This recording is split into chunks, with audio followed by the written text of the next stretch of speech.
Hello, everyone. Thank you for joining us for yet another session of Facebook Live Chat with an Expert. We will be hosting these sessions every Tuesday for the month of June to discuss some of the common concerns caregivers are experiencing during this pandemic. My name is Padma, and I'm a learning specialist with the Alzheimer Society of Calgary. Today, I'm very pleased to have with me Dr. Aravind Ganesh. Dr. Aravind Ganesh is an incoming Dementia and Stroke Fellow at the University of Calgary's Department of Clinical Neurosciences. He completed his MD degree in 2012 at the University of Calgary and then entered neurology residency. He was awarded a Rhodes Scholarship in 2014 and completed a DPhil in clinical neurosciences at the University of Oxford's Center for Prevention of Stroke and Dementia. Since returning to Calgary in 2017, he has continued working on clinical research projects in dementia and stroke. He also serves on the editorial boards of the journals Neurology, Neurology Clinical Practice, and Stroke. We are planning to spend about 20 to 30 minutes today on the topic of how to support or respond to a person living with dementia having sleep issues associated with dementia. We invite you to ask questions for Dr. Ganesh in the comment section of this video, and Dr. Ganesh will answer them as we move along in the conversation. Considering the very public nature of the Facebook platform, we request you to avoid personal questions and to keep your questions general. I would also like to remind you that this session is not to be considered as a substitute for a medical consult. So first of all, I would like to welcome Dr. Ganesh to this chat. Dr. Ganesh, it's indeed a great pleasure to have you with us today. Great to be on this platform. My first question to you is, what are some of the sleep disorders that people with dementia, living with dementia, would be experiencing? And secondly, how can caregivers support their loved one living with dementia who has sleep issues? Right. So the first thing to understand is that sleep can be affected in many different ways in people with dementia.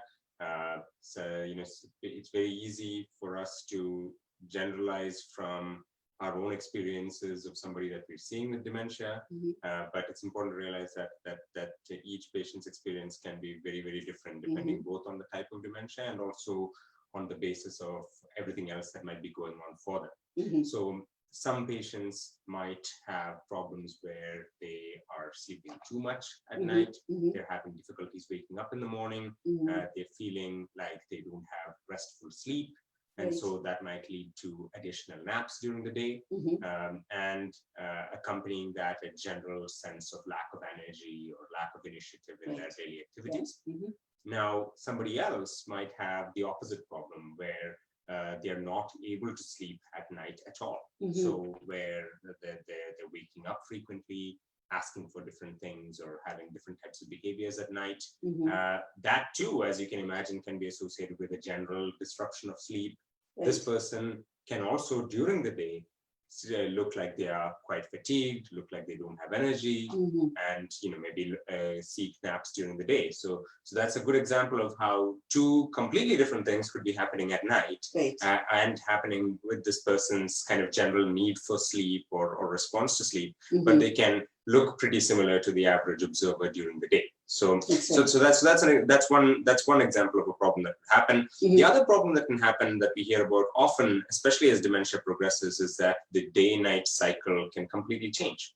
So here now the problem isn't about the person being able to sleep or being able to stay asleep. The problem becomes that their routine is entirely flipped. So you see somebody that's sleeping during the day but is wide awake and energetic at night, and so while the family or the caregivers are trying to get some rest or trying to help others get rest, here's this person that's an absolute ball of energy and all the kind of challenges that come with that at night, but at the same time you're not able to get them to do things like getting ready or having food during the day at what we would consider to be normal times. Right. So that's another set of challenges that can happen. The other problem, which is very, very, very important to understand dementia, are things that happen while the person's asleep or meant to be asleep, but that are extra things that should not be happening during sleep. So a good example of that is what we call REM sleep behavioral disorders. So REM sleep is the time of sleep when most of us experience dreams, and some of us are better than others at remembering them or responding to them. But what happens with certain kinds of dementia, especially dementias that involve what we call Lewy bodies. So that includes Lewy body dementia, Parkinson's disease, multiple system atrophy, these kinds of dementias. Or Lewy bodies or synuclein protein problems.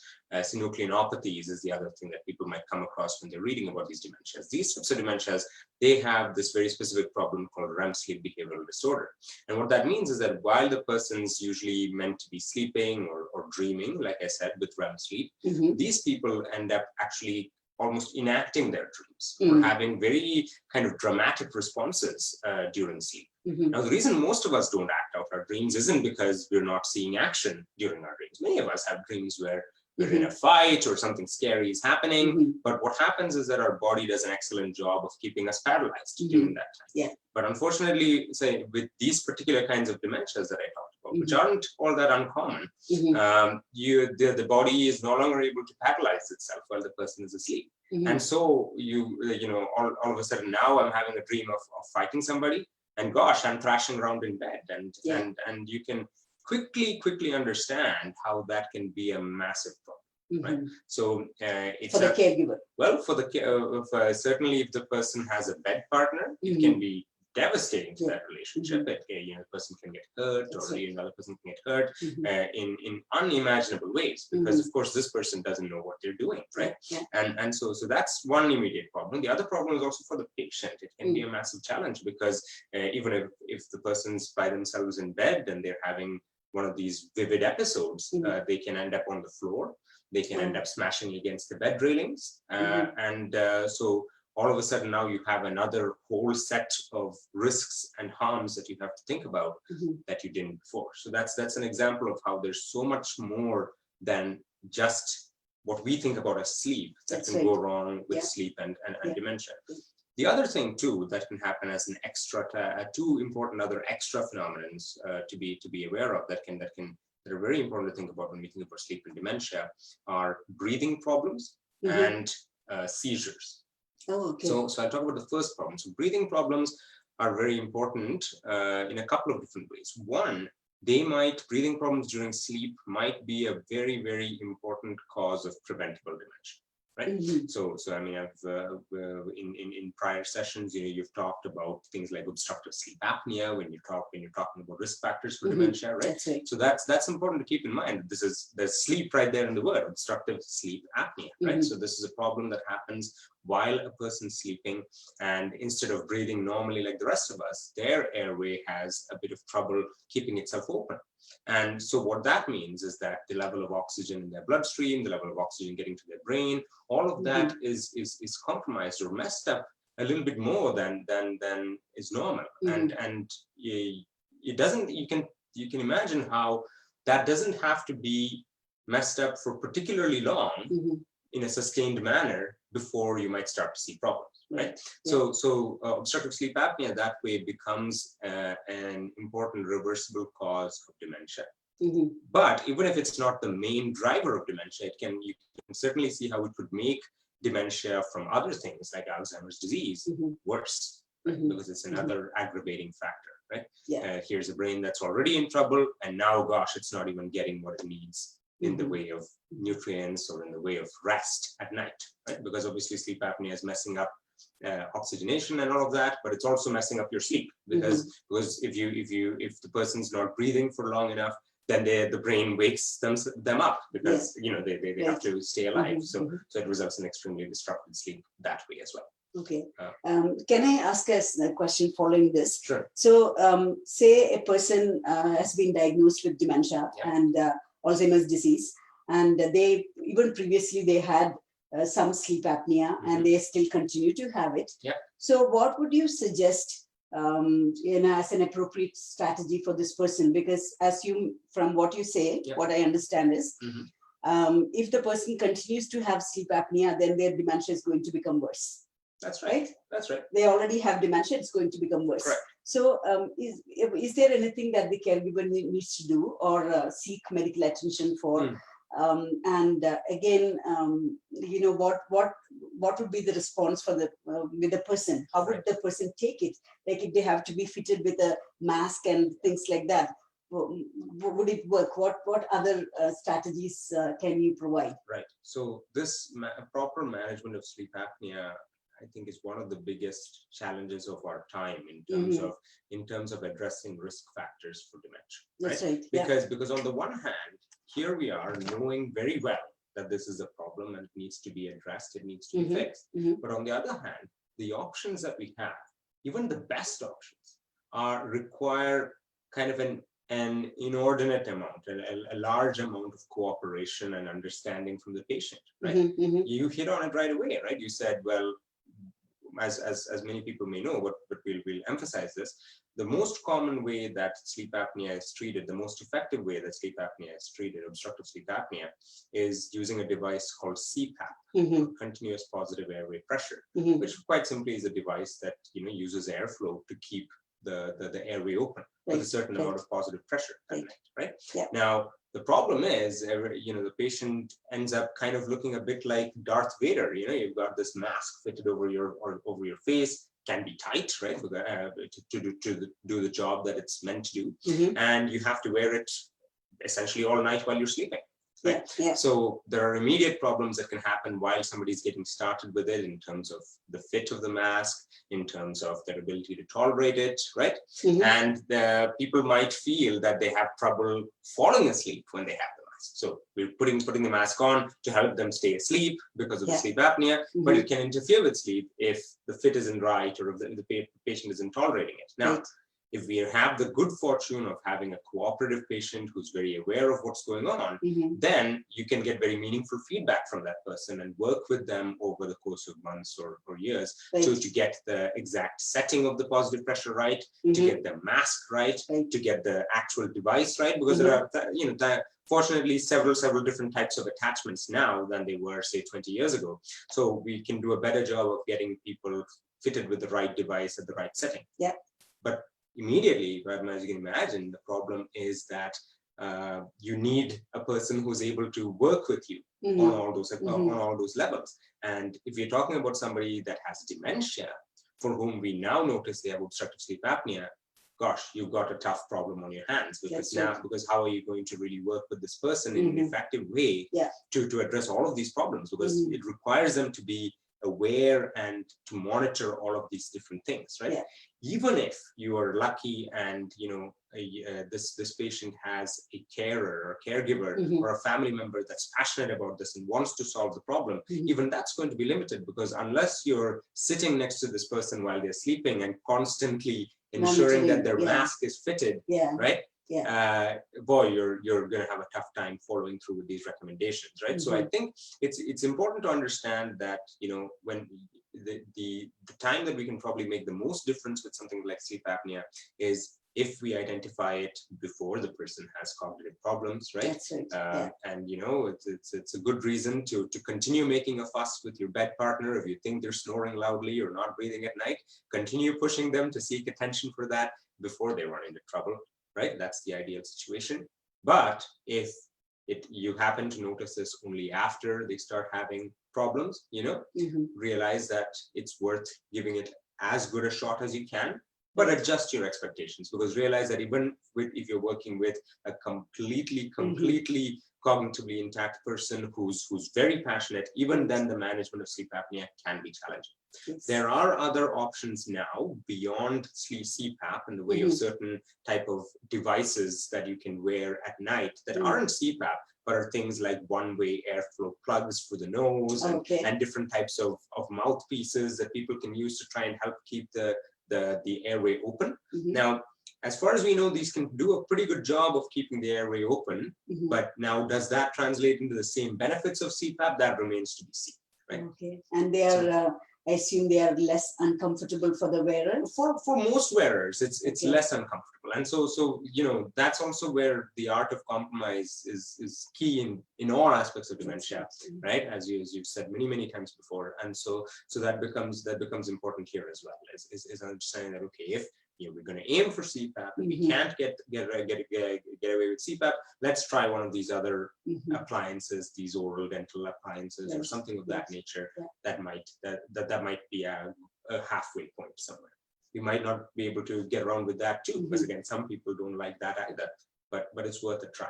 And always managing expectations. That's right. I think that's important. That's important as well.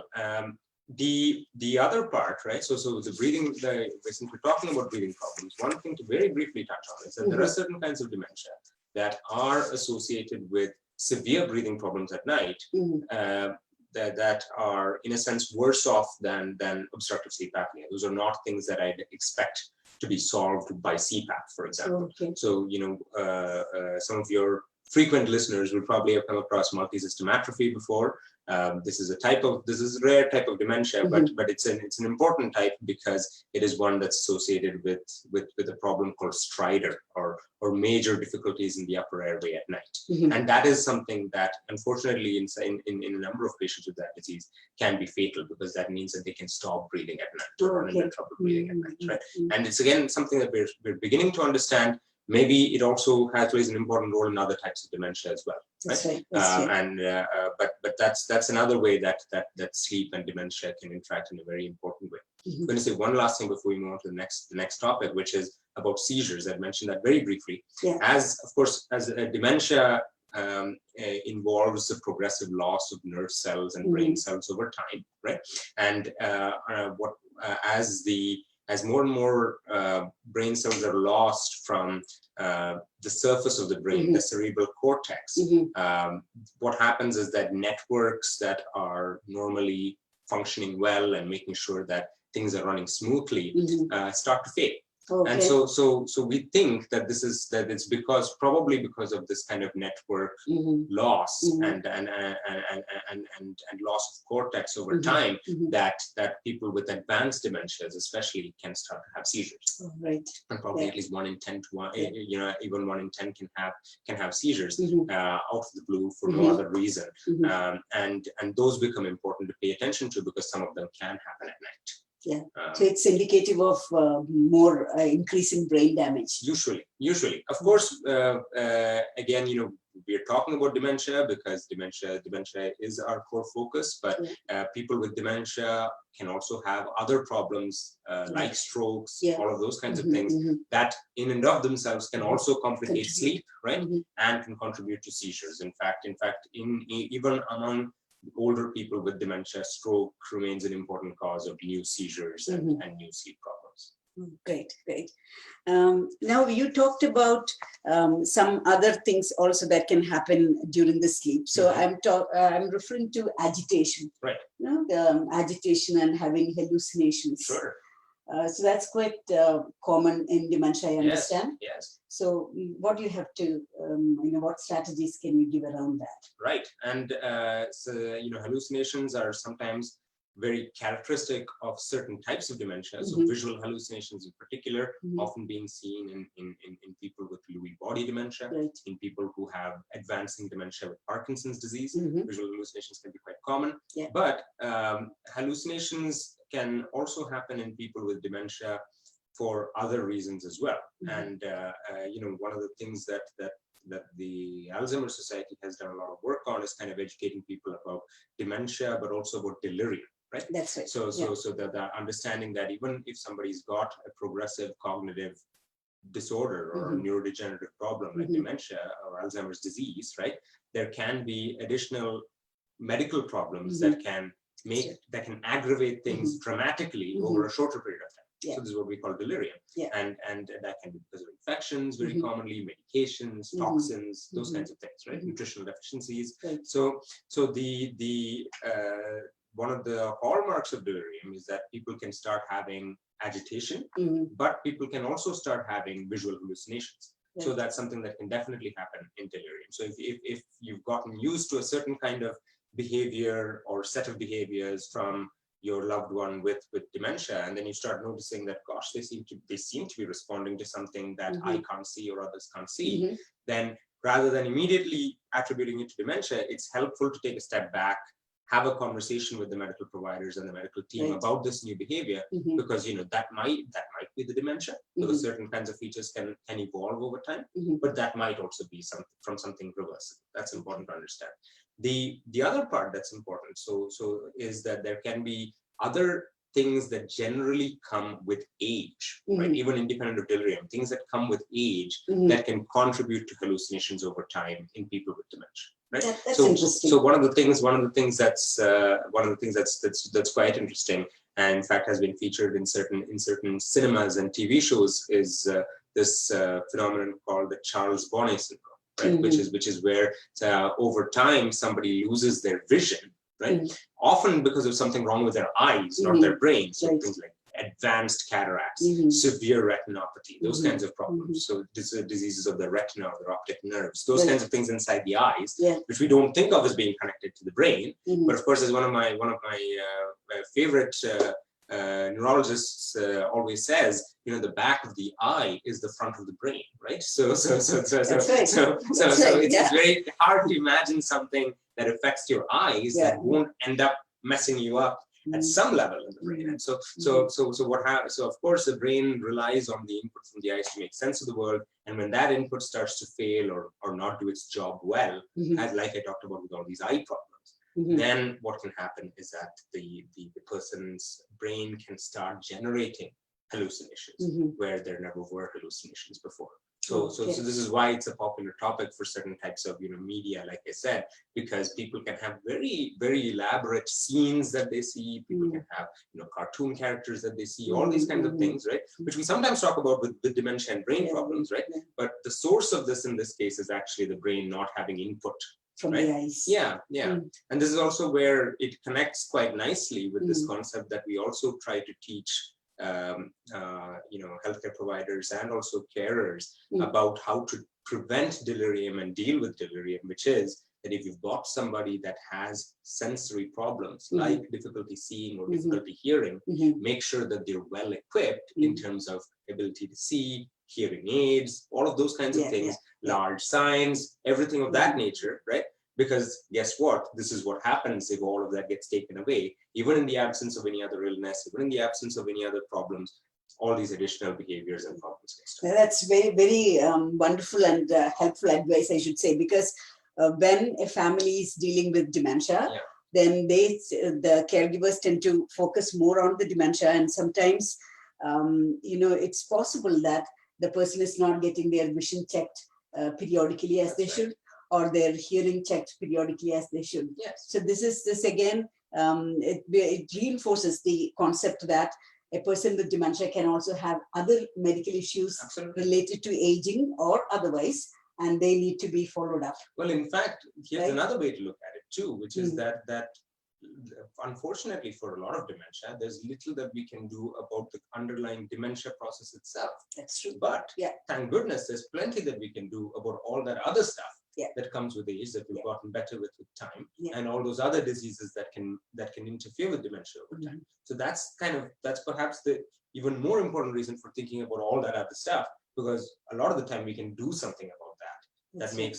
That makes living with the dementia a bit better. So what you mean to say is that hearing impairment and vision impairment can contribute to hallucinations and all the other things that you're talking about. Certainly, because it's the good hearing, good vision is an important part of how we make sense of the world, right?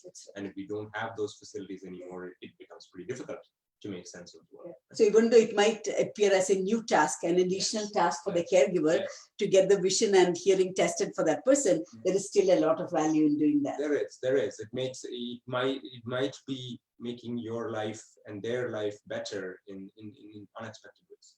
Right. I'm just looking for some questions here, but I've not been able to see anything. I'm not sure whether I'm looking at a wrong window, because I do see the chat, but I don't see any question yet, so I'm not sure. But in the meantime, if you have posted some question and I'm not seeing it for some reason, I would still ask you to post questions, and we can get back to you. We can get back to that later as well.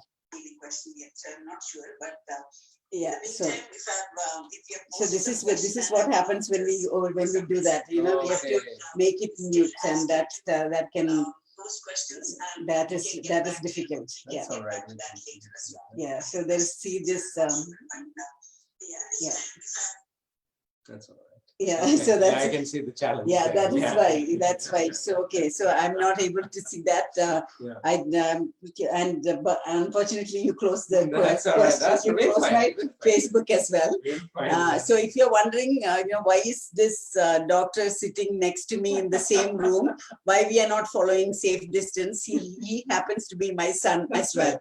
And as kids get into trouble, so he has actually closed off my Facebook chat that had opened, and now I have to figure that out. Okay, I will do that, but in the meantime, okay, thank you very much. Thank you. So I have one more question for you. So there's a question that we get, why do people living with dementia sleep so much? You know? Why do they, and almost like 12 hours at night and several hours during the day? Why do they do that? Right. So again, going back to what I said initially, that might be one person's experience, but that's by no means generalizable to all types of dementia, because of course it depends on it depends on what's what their experience of the disease is. Some people might have the exact opposite problem. Some people might have the same exact problem. Actually, we can just reduce the volume, right? So that's what I was trying to do earlier. So we can just mute the phone. Yeah, the phone is actually mute, but for some reason it opens up, Yeah, I think that should be okay. Okay, so that's great. But so then for somebody else, what might happen is that they might actually be not sleeping at all at night and then sleeping during the day, right? So I think the starting point for dealing with a problem like that is to try and get a sense of what's actually happening at night, right? Okay. That's usually what happens. So we, like I said, because each case is unique, when the patients come to us with this problem, that's usually a first starting point, is that we try to get a sense of, okay, do we know what's happening at night? Is this person awake at night? Are they asleep? Right? And it's of course easy to get a sense of that if there is a bed partner. If there isn't, and often with dementia, just because of the challenges that happen, the couples might be sleeping separately, or the patient might be in a home, or and there are these natural challenges that might get in the way of us figuring out exactly what's happening at night. But to the best extent possible, try to get a sense of what's going on. Is it too much sleep or too little sleep at night? Right. That's an important data point in and of itself. The other question that's important to ask is, okay, what's happening in the hours before the person's going to bed? Right. And this is something that we ask folks regardless of whether they have dementia or not, because the things that we do in the hours before bedtime have a massive influence on the kind of sleep they're going to get. And sometimes we can fall into bad habits for sleep in the person with dementia, simply because they're kind of easy things to do to appease somebody or to keep them calm and happy before they go to bed. Right. So for example, it might be that the person with dementia is going to be quite calm if you leave the TV on for several hours as they doze off. But unfortunately, what the habit, the bright lights from the television screen and all that sensory input from the television often mess up the sleep dynamics and the ability to sleep for even the healthiest person. Right. And then so for somebody with dementia, you can imagine how much more difficult it might make for that person to fall asleep and stay asleep. So sometimes when we come across these kinds of challenges with sleep, we try and address what's happening before the person's falling asleep. So it could be maybe giving them coffee or stimulants before they're going to sleep, or those kinds of things as well, right? So we try to address those types of behaviors that might be happening before sleep. And there's an entire session in and of itself that we could do on that topic, because it is so important, and there are so many simple but important details to think about. And the term for people who might be interested in reading about this further is called sleep hygiene. Sleep hygiene. Yeah. Right? And so, so if you take away anything about sleep management from the session, let that be a term. It's called sleep hygiene. There's plenty of information about it out there. And almost always what I find is that when we ask people to go home and read about this, they read about this and say, oh my God, these are all no-brainers, which they are. Yeah. But then we ask them, okay, let's go through those no-brainers and tell me how many of them you do. Yeah. And surprisingly, we do maybe 5% of them or 10% of them, Right.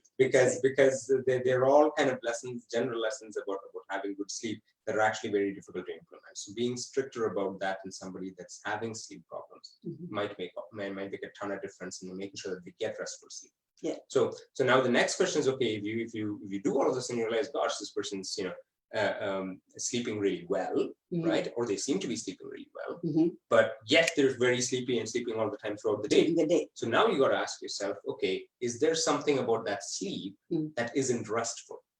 Right. And that might be some of the things that we talked about, which is maybe they've got sleep apnea. Yeah. That's actually, that's waking them up, not in ways that they stay awake and talk, but that's disrupting their sleep in other ways, right?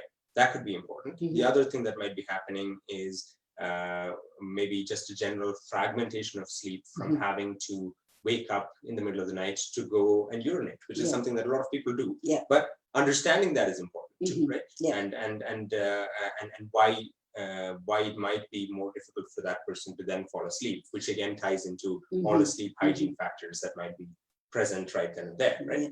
The other aspect of it that you got to think about are also those sleep behaviors, the acting out dreams, whether there might be other problems happening. Now, now that once you got addressed all of that, then the question becomes, okay, what does this person's day look like, right? Yeah. So if you think about kind of the laziest day you've ever had in your life, right?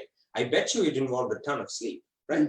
Probably because it was a nice warm day, you were relaxing, you didn't really have anything else to do. Maybe you were lying in a hammock, you were looking out at a beautiful scene, and naturally your inclination, you had a heavy, nice meal, your inclination is to fall asleep. And so even for the best of us, depending on what we have to do in the way of options, sleep might be the best thing available to us, right?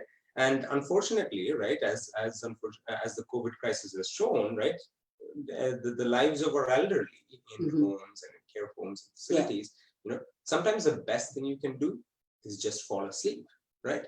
Which is a sad thing to say, but you often, that's also a chance for us to examine what options we're offering this person during the day.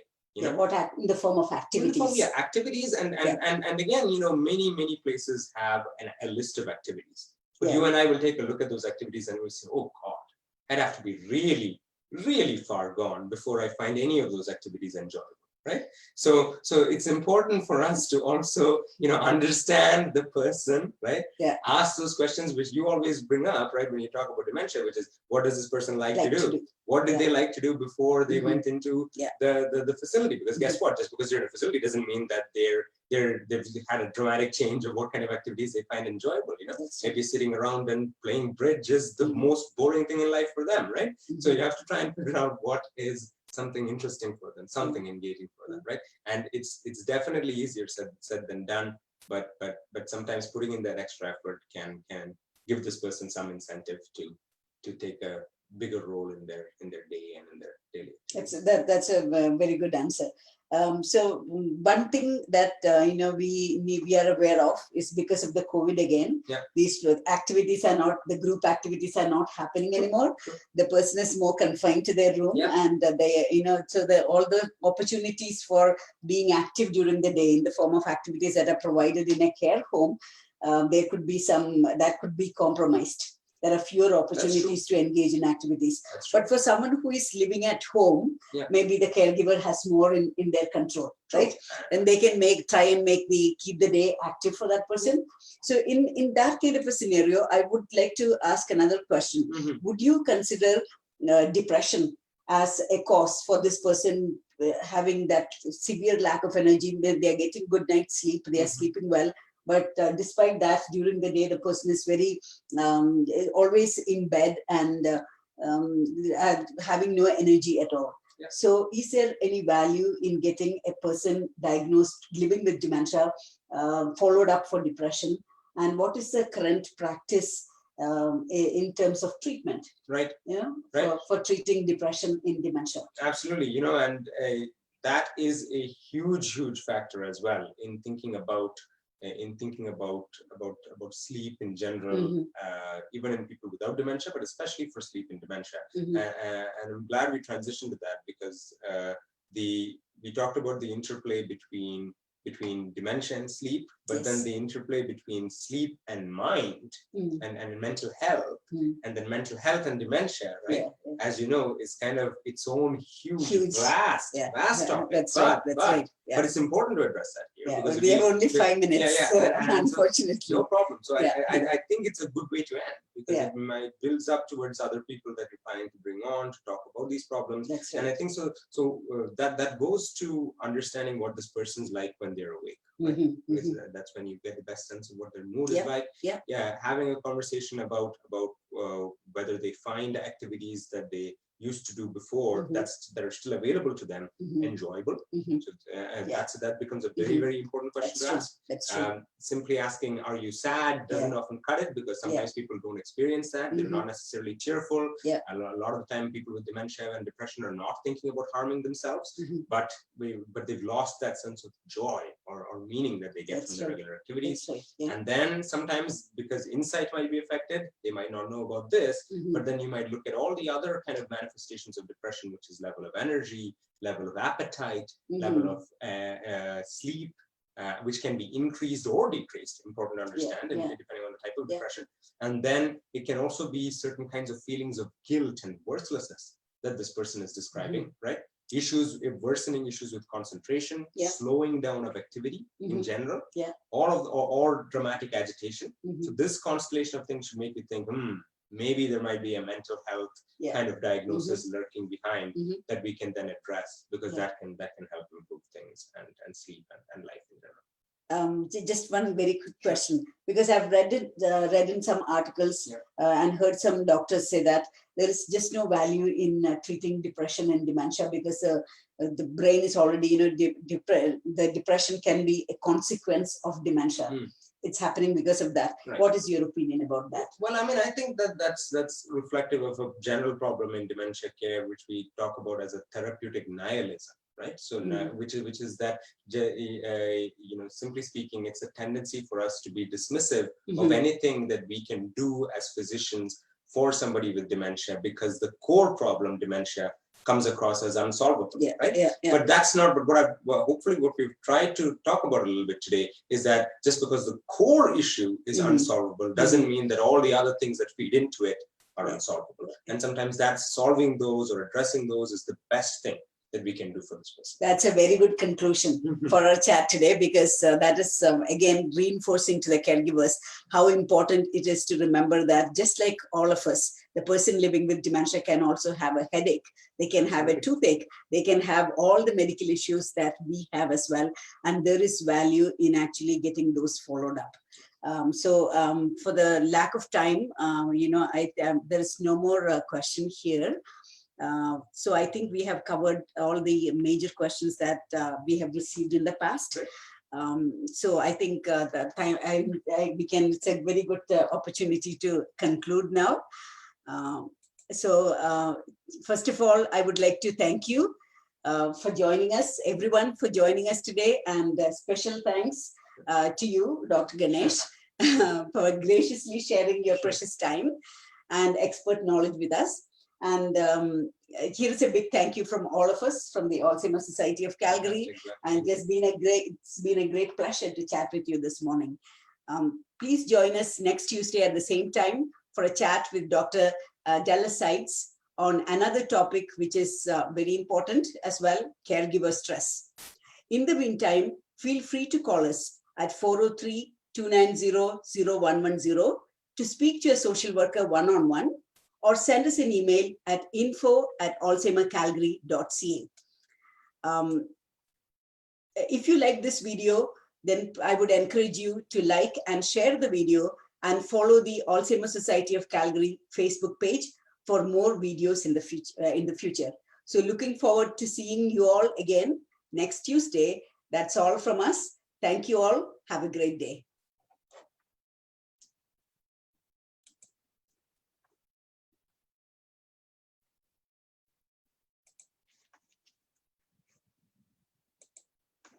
Meeting for all.